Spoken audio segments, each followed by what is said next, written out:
Hello everybody, welcome to Queen Anne Healing. My name is Barbara, I'm a craniosacral therapist and an integrated energy healer.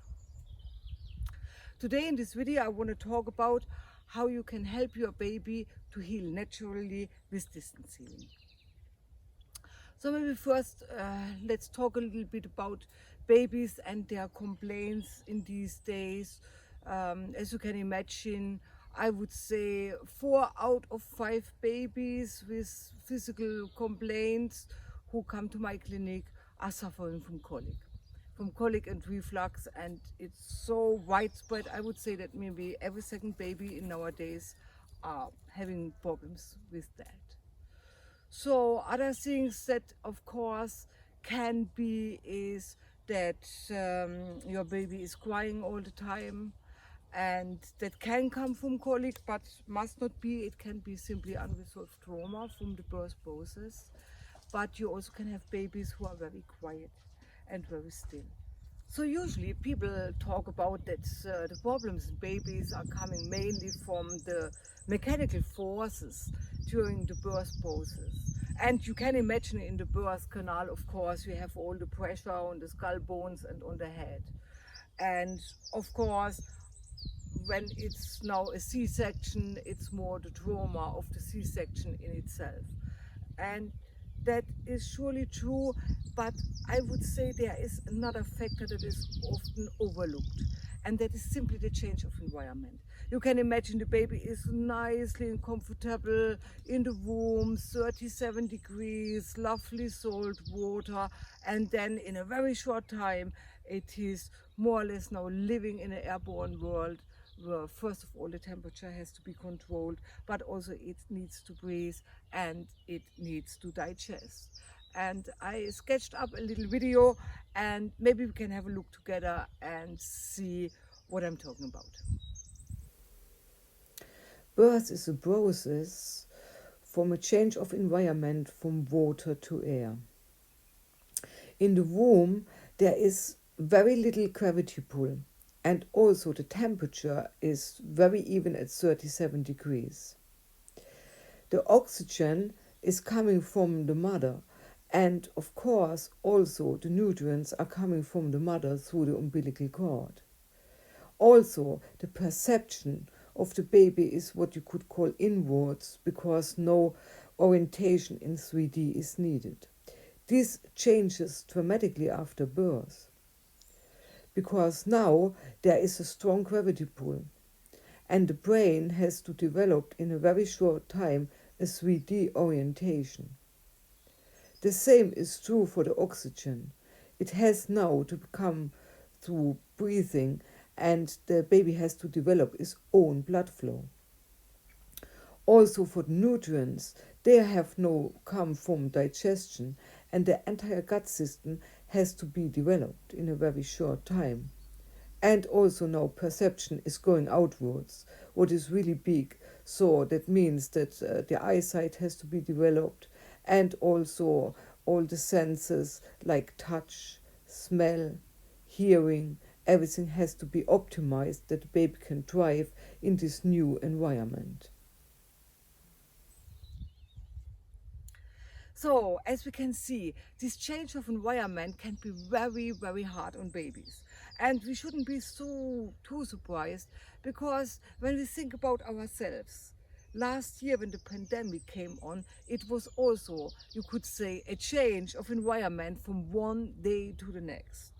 And you see, a lot of people had to work from home, or all of a sudden they were out of work. And so I guess the most of us experienced it as a very stressful, very demanding time. And independently, even if you usually are quite flexible and adaptable, it was big change. So maybe we can also here make the bridge between stress and the nervous system. And I put up a little video also to show what we call in nowadays the brain-gut axis, because indeed the brain, your state of the brain, you can say your mental state, is so important for a good digestion. So let's have a look again. Thank you. Let's have a look at the brain-gut axis of the nervous system. The brain is in charge of all essential functions in the body. For example, for the skin, as you can see in the purple color on the left, but also for the immune system. Then it's very important for the growth of the bones and also for the muscles, particularly the tonus of the muscles. Then it's also in charge of the heartbeat, and particularly it's very important for gut and the digestion. The nervous system can also be split in two branches, into the autonomous and into the sympathetic and parasympathetic nervous system, as you see here. The autonomic nervous system can be further subdivided into sympathetic and parasympathetic nerve fibers. The sympathetic nervous system plays a large role in stimulating and mobilizing energy resources, while the parasympathetic nervous system acts to conserve energy. For example, if you're in a frightening situation, the sympathetic nervous system will cause your heart rate to increase, your blood pressure to increase, and your sweat glands to be stimulated. If you're eating a meal, however, and are not frightened, your parasympathetic nervous system will stimulate digestion, increase salivation, and slow your heart rate. Due to these functions, the sympathetic nervous system is often described as being involved in fight or flight responses, while the parasympathetic nervous system is described as being involved in rest and digest responses. So as we could see, the parasympathetic nervous system is very important for relaxation and digestion. It is organized by the vagus nerve, and as you can see here, the vagus nerve is in charge of the heart, but also of all major digestive systems like the stomach, liver, pancreas, gut, and spleen. And nowadays, we even talk about that we are having two brains. A mental brain, the normal brain that we know, and also a second brain, the emotional brain.